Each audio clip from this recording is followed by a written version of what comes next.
આજે અમે ફરતા ફરતા જઈ રહ્યા હતા હિંમતનગરથી દીપુભાઈ હવે રાતનો ટાઈમ થઈ ગયો છે, ભૂખ લાગી છે, બપોરે કે સાંજે કોઈને ખાવા આવવું હોય તો આ પટ્ટામાં સારું ખાવાનું ક્યાં મળે? અહીંયા આપણે હોટલ ગિરનારમાં આવ્યા છે, જુનાગઢ વાળા છે કે બરાબર. એના તો તમને કાઠિયાવાડી તમને સાહેબ જમાડું છું, તમને મજા આવી જશે, મોજ પડી જશે.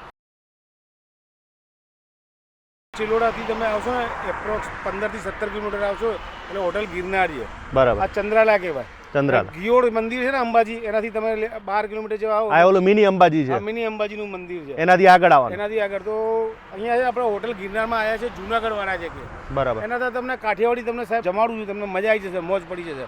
કાઠિયાવાડી છે, પંજાબી છે, કોન્ટિનેન્ટલ બધે ટૂંકમાં બધું મળે છે, પણ તમને કાઠિયાવાડી ને પંજાબી જમાડું, તમારે દિલ ખુશ થઈ જશે. પાકું ને? અરે કારણ કે આની પહેલા મેં 2 વિડીયો જોરદાર મસ્ત સુપર હિટ ગયો, શંભુ કાકાના ભજીયા, પછી ઓલા સૌરાષ્ટ્રના ગાંઠિયા. હા, એટલે આપણે ટૂંકમાં ચિલોડા ને હિંમતનગર કામથી જતા હતા એટલે કમલેશબેન ભૂખ લાગી, મેં કહ્યું તમને જોરદાર જગ્યાએ જમાડું તમને. અને જો કોઈ તમે અહીંથી ચિલોડાથી હિંમતનગર કે તમે કોઈ બી જગ્યાએ જતા હો, શામળાજી કે રાજસ્થાન બાજુ, તમારે ભૂખ લાગી હોય ને સાહેબ તો તમે ગિરનારમાં આવતા રહેજો, જમવા મળે, મજા આવી જશે. અને અમને કોમેન્ટ કરજો કે આ પટ્ટામાં ફેમસ જમવાનું કયું શું મળે છે. અમારા દીપુભાઈ આ જગ્યા બતાવી છે. આ દીપુભાઈ આજે મસ્તીનું ખવડાવો, એની પહેલા આપણે જુનાગઢ વાળા ભાઈ છે એમને મુલાકાત કરીએ. આપણે મુલાકાત કરીએ. પેલા તો જય માતાજી ભાઈ. જય માતાજી. આવો. હવે મને સ્પેશિયલ લાગી છે ભૂખ અને અમે હિંમતનગરથી કામ પતાવીને સીધા હવે જઈ રહ્યા હતા અમદાવાદ. બરાબર. તો હવે આ કોઈને આવવું હોય તો પાકું એડ્રેસ કહી દો કે આ કોણ કોણ આવી શકે તમારી જગ્યા ઉપર.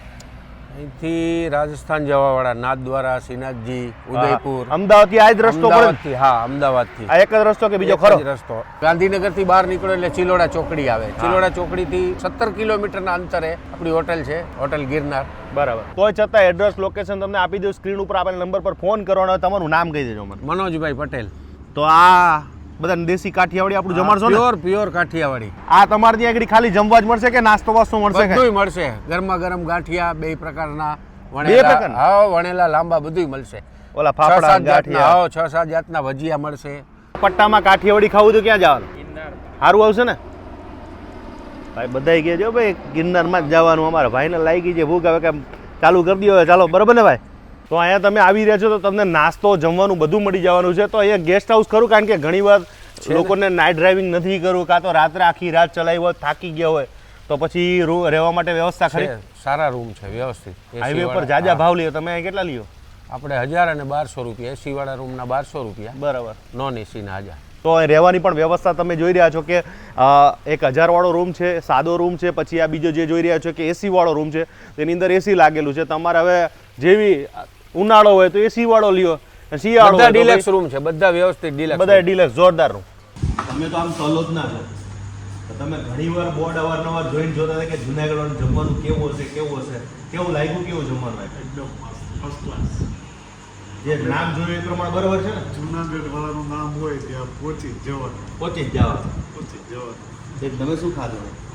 મેં સૂપ ખાધું અને કાઠિયાવાડી અને પંજાબી મગાવ્યું છે. સરસ છે, બહુ સરસ. આવા જેવું ખરા ને? હા, બીજી વાર અહીંયા જ આવશું ફરી. એમ ને? તો બીજા બધા લોકો અહીંથી નીકળે તો એને આવવું જોઈએ કે ના આવવું જોઈએ? હા, અહીંયા જ આવવું જોઈએ. જુનાગઢ વાળા નામ સાંભળીને જ આવવું જોઈએ. ત્યાં બટકી નહીં જાવ ટૂંકમાં? હા, નહીં બને. એવું લાગ્યું? સારું લાગ્યું કે ન? મજા આવી? મસ્ત લાગ્યું. મજા આવી ને? તમે ના પાડો કે મારું ન લે, સારું લાગ્યું એવું નથી ને? મજા આવી? મજા આવી. તમને ભાઈ, તમે તો મારા જેમ ફૂડી જ છો, ખાવાના શોખીન છો, એટલે તમે તો આચું જ કહેવાના. જુનાગઢનું નામ એટલે કાઠિયાવાડીનું એકદમ બેસ્ટ શાક હોય, બધી જમવાનું પણ મસ્ત. આ હું એમ કહું છું કે આખું ખાલી થઈ જાય ને તો સમજવાનું કે આ જગ્યાનું જમવાનું સારું, બરોબર ને ભાઈ? પડ્યું જઈ થઈ જ જાય, ખાલી એકવાર ખાલી તમે બધે આવો એટલે બસ પૂરું. જય ગિરનાર. જય ગિરનાર. હવે આપણા ટેબલ ઉપર છે ને ભાઈ જમવાનું બધું આવી ગયું છે. જમવાનું પછી આ બાજુ પાછળ તમે જે જોયો નાસ્તો. તો હવે આપણે શરૂઆત કરીએ ગુજરાતી થાળી. ગુજરાતી થાળીમાં આપણે કેટલા રૂપિયાની વેચીએ છીએ અને અનલિમિટેડ છે કે કેવી રીતના છે? ફિક્સ થાળી છે ગુજરાતી થાળી. એમાં 3 સબ્જી આવશે, પછી સાંજે ખીચડી કઢી મળે છે, બપોરે દાળ ભાત આવે છે, બરાબર, છાશ, પાપડ ને 4 રોટલી. બરાબર. પછી બીજું આપણે જમવામાં શું શું મંગાવ્યું છે આજે? શું જમવામાં તમારે સેવ ટમેટાની સબ્જી છે, રજવાડી ઢોકળી છે, બરાબર, એ કાઠિયાવાડીમાં. પછી સ્ટાર્ટરમાં તમારે હરિયાળી પનીર ટીક્કા ડ્રાય, તંદૂરી આલુ, બરાબર. પછી આ ઘાસપૂસ, હા ગ્રીન સલાડ. ઘાસપૂસ છે કે ગ્રીન સલાડ છે? ઘાસપૂસ કયો કે ગ્રીન સલાડ? મને આ નથી ભાવતું એટલે. પછી અમારી ગિરનારની સ્પેશિયલ ગિરનાર સબ્જી આવે છે, એમાં અડધું પોર્શન પનીરનું આવે અને અડધું વેજનું આવે, બરાબર. એટલે બંને ટેસ્ટ એક જ સબ્જીમાં મળી રહે. આ છે તમારે બટર કુલચા, ગાર્લિક નાન, તંદૂરી રોટી ને લચ્છા પરાઠા. બરાબર. પછી કઈ સબ્જી છે પંજાબીમાં? પંજાબીમાં ચીઝ પનીર તરકારી છે, આ અમારી એક સ્પેશિયલ આઈટમ છે. તરકારી કે ચીઝ સરકારી? તરકારી, તરકારી. વાહ. ચીઝ પનીર તરકારી. આ છે તમારે અમૃતસરી કુલચા. દીપુભાઈ, આપણો એક ઇન્સ્ટાગ્રામનો વિડીયો તો પૂરો થઈ ગયો, એમાં અડધી રોટલી ખાઈ ગઈ એમાં ને એમાં મજા આવી ગઈ. હવે ટેસ્ટની વાત કરીએ તો તમને અહીંયા જે પંજાબીનું જે શાક ચીઝ પનીર તરકારી એ કંઈક મને બહુ મસ્ત લાગે છે. તો પહેલાં તો આપણા સબસ્ક્રાઈબરને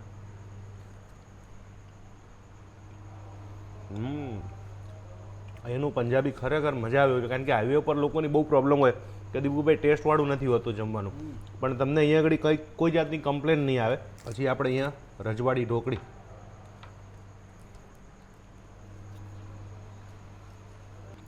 સેવ ટામેટાનું શાક,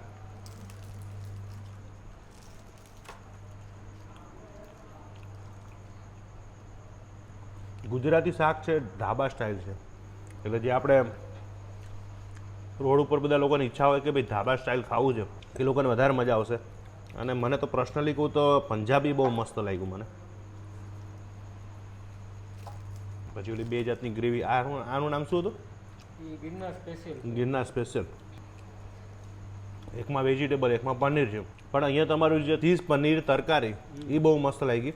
અને જો તમે કાઠિયાવાડી જમવાનું પસંદ કરતા હોય તો તમે જરૂરથી આ જગ્યાએ જમવા આવી શકો, જેવું ટેસ્ટફુલવાળું છે. પણ શરૂઆત કરું ને તો પંજાબી મને સૌથી વધારે આમાં વધારે અહીંયા બહુ ગમ્યું મને. પંજાબી બંને સારું મળે ટૂંકમાં, પંજાબી અને કાઠિયાવાડી બંને સરસ મળે.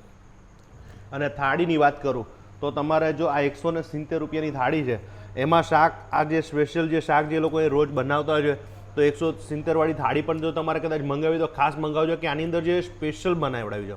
ઓલી નકર શું ગુજરાતી થાળી અનલિમિટેડ જે બધી જગ્યા હોય ને તેનો સ્પેશિયલ માલ અલગ હોય, એમાં 3 ટાઈપના શાક આવશે, પણ આ શાક આ થાળી કોઈ કમ નથી. એટલે તમે અહીં આવશો એટલે તમારે નાસ્તો પંજાબી જે ખાવું એ બધું જ મળવાનું છે. જ્યારે પણ તમે હાઈવે ઉપર નીકળો ત્યારે ચોક્કસથી આ જગ્યાએ જમવાનું ભૂલતા નહીં. અને તમને ભાવની વાત કરું તો એવરેજ મારા ખ્યાલથી 200-300 રૂપિયા તો માંડ થશે, કારણ કે હાઈવે ઉપર ભાવ એટલા બધા. 2 જણા 2 થી 3 જણા હોય તો 400-500 રૂપિયા પતી જશે. 400-500 રૂપિયા પતી જશે. લિમિટેડમાં ખાવો એ પ્રમાણે જેટલું ખાશો એટલું પૈસા તમારે ચૂકવવાના થશે. તો આજનો વિડીયો પૂરો કરીશ. મળીશ પાછા નવા વિડીયો સાથે, નવી મોજ સાથે. મળશું મેળે ખેડે, મળશું ગામ ગી, નહીં મળી આ મેકરણ તે દી આ ધરતી તકથી હરિમ તસ્ય. જય માતાજી, જય ગુરુ. કાનવાડું છે તો મળી રહ્યા તો જોવાનું ભૂલતા નહીં. પટેલ સાહેબ બોલી નાખો તો, હમણાં હું બોલ્યો. જય ગિરનારી, જય શ્રી કૃષ્ણ. જય ગિરનારી. ગિરનારીમાં પહોંચી જજો, ખાવાની મોજ આવી જાય.